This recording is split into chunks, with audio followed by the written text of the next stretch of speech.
In today's episode I'm going to be finishing off the GT Tequesta, giving it a wee wheelie around the garden and letting you have a look at it.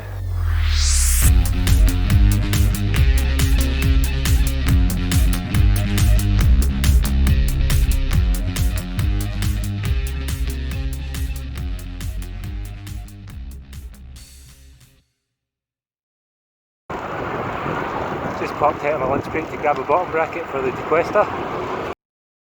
It's got this red anodised headset in the post today. It's a 1.1/8" BMX allegedly headset, but this is going to fit fine.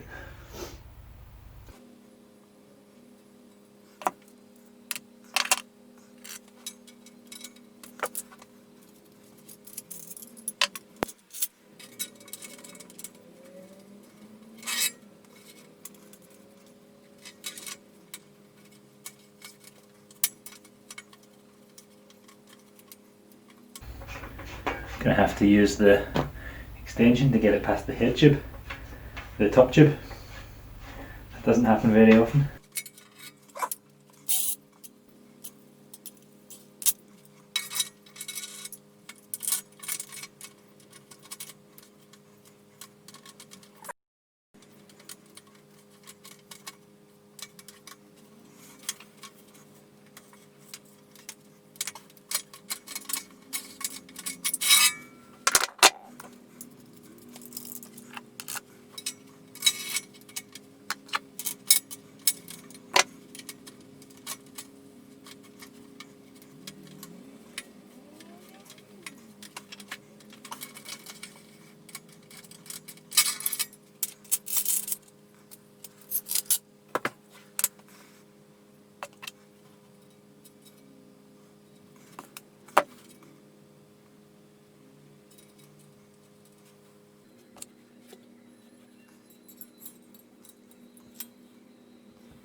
It's a game of dude, where's my headset bearing? Dude, where's my headset bearing? That's what happens when you're not paying attention. There's my headset bearing.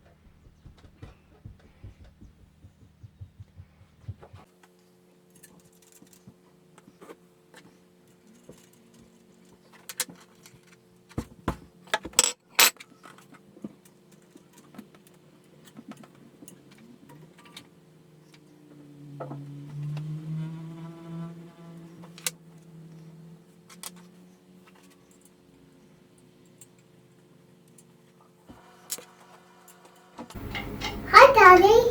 Hi, Rosie.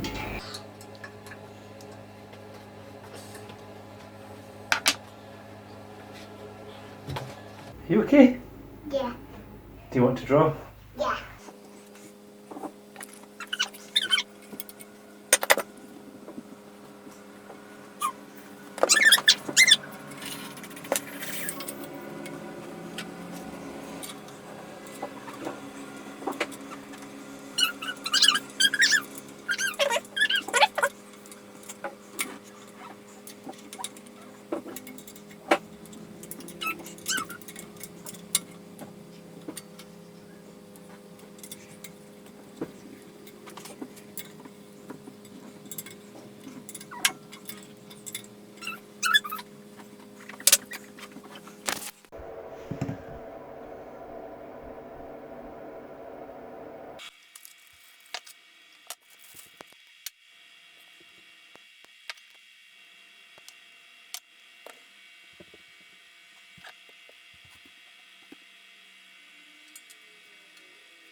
I've given these STX RC brakes and shifters a good clean up, ready to go back on the bike. Polished the lever blades up with a bit of tin foil, seemed to work pretty well.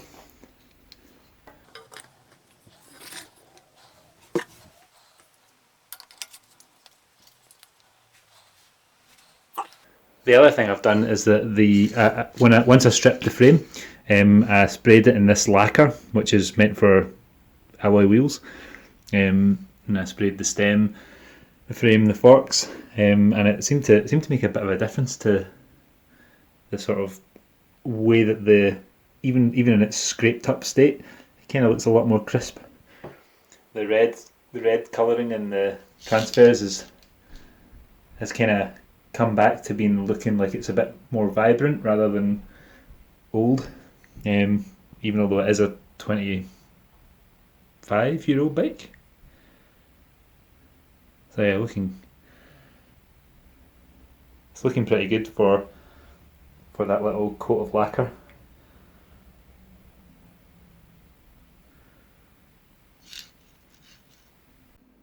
Just going to quickly pull apart this rear mech a little bit and grease the jockey wheels and tidy it up, give it a wee clean. As with the rest of the bike, there's quite a lot of motor oil and stuff like that all over it, so it's needing some real grease to grease it up.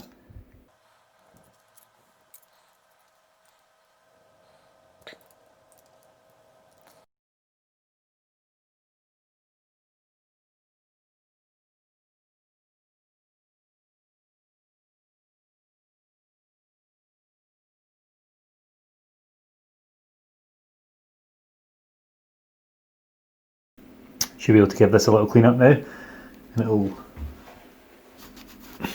get a bit more shiny and less gritty and crappy.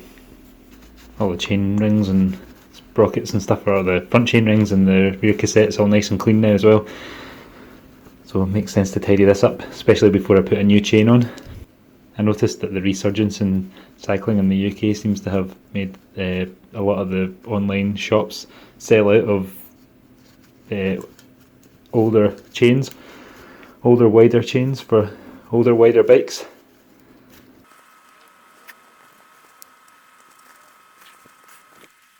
This is by no means perfect, but it's going to be a lot better than what it was. Close that up, give it a couple of turns in case I need to adjust it the other way and make the cable a different length. This part of the cage is really grotty. Clear some of the crap off this jockey wheel.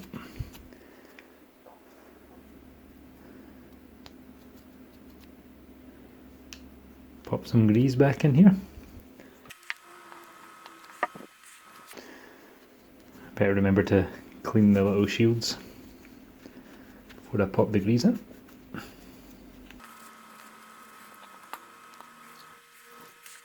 I'll get some extra grime out.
Cranks and chain rings a nice tidy up. They're looking pretty nice.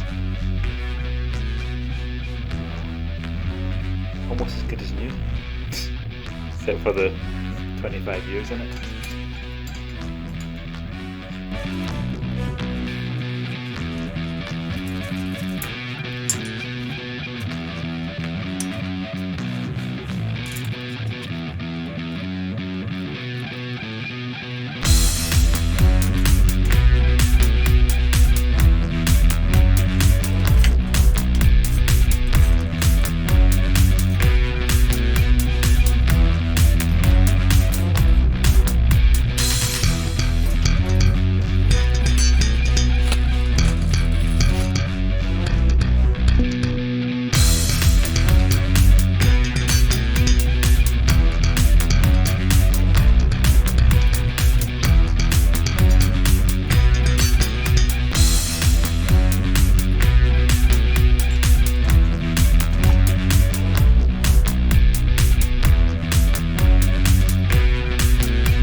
Better cut this short so that the cable length dragging doesn't slow down the movement.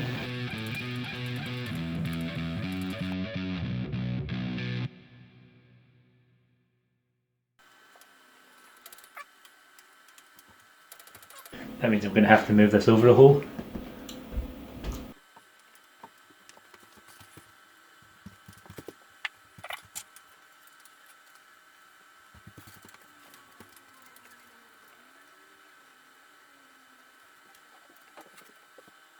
Over to the middle setting.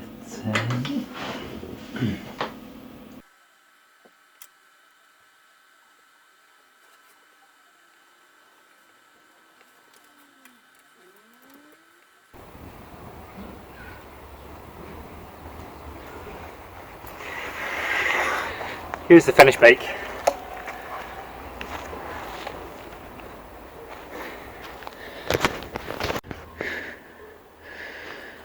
I think it's looking pretty cool.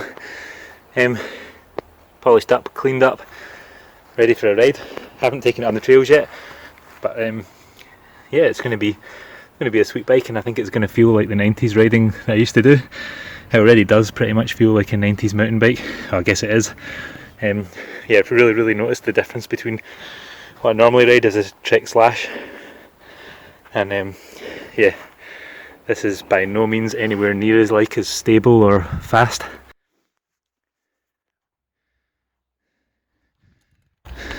But that's what I wanted. I wanted a fun little bike with terrible brakes that I could take out and relive the 90s mountain bike feel, just for a bit of fun.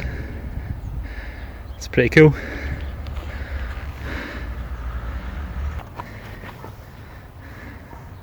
I think all the red cables and stuff have made it a pretty nice touch. Lots of little bits and bits like the little red cable ends and red grips, red cables, red headset. All matches the transfers. I even found a little red quick release lever, so it's all colour coded. Be a bit more 90s if I would gone with purple, but hey, can't have everything. Anyway, thanks for watching. I've enjoyed building this bike, and I'm going to enjoy taking it for a ride soon. Gonna take it out up on those hills up there, ride some trails and see what it feels like to ride a 90s bike on some modern trails. Maybe even take it to the Christchurch Adventure Park if I'm feeling a bit brave, although I can't imagine that'll be particularly nice on the old hands. Anyway, thanks for watching.